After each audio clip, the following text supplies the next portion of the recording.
like I would imagine that the type of workouts that you do, they're exhausting, right? You know, you're deadlifting, you're doing cleans and presses and all this crazy shit and chin-ups and running up hills.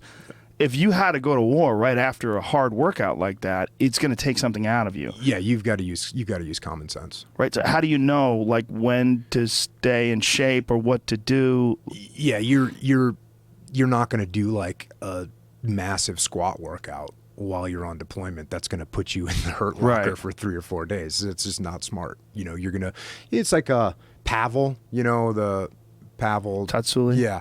You know, I heard that from him years and years ago, you know, because he was training some SWAT guys up in LA, and I talked to some of those guys, and they said, you know, well, you don't need to go to exhaustion to get stronger. So, oh, okay, cool, let's try that. And so, you know, you got to be ready to operate. That's your primary mission. You got to be ready to go out on the battlefield and get after it. So you're not going to crush yourself so hard that you're incapacitated.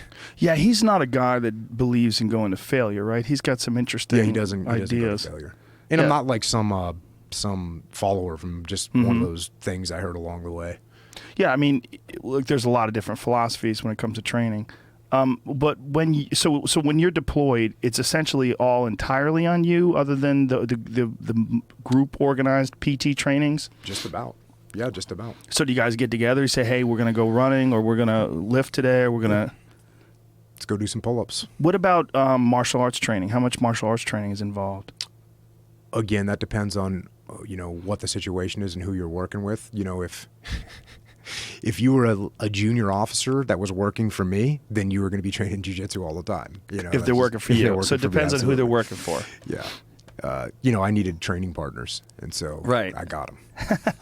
So when you did that, would you take guys and teach them some basic stuff and then just choke the shit out of them? Yeah, Is that the move? Pretty much.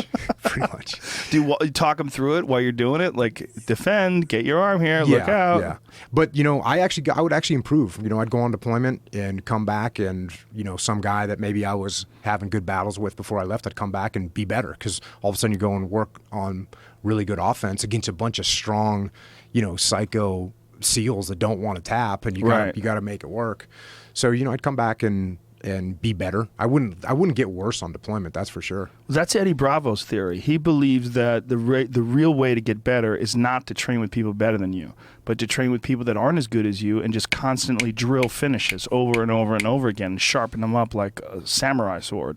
And then when you do spar with people that are your level or better, you'll be much better just because you're constantly used to finishing. Yeah, and I think there's a combination of both. You got to train with people that are better than you, and you got to train with people that are worse than you. And you know, we do that in SEAL training too, where because the SEAL training that I ran before I got out was not like the SEAL training we see with the guys with the logs carrying those around, or boats on the head. That, like I said,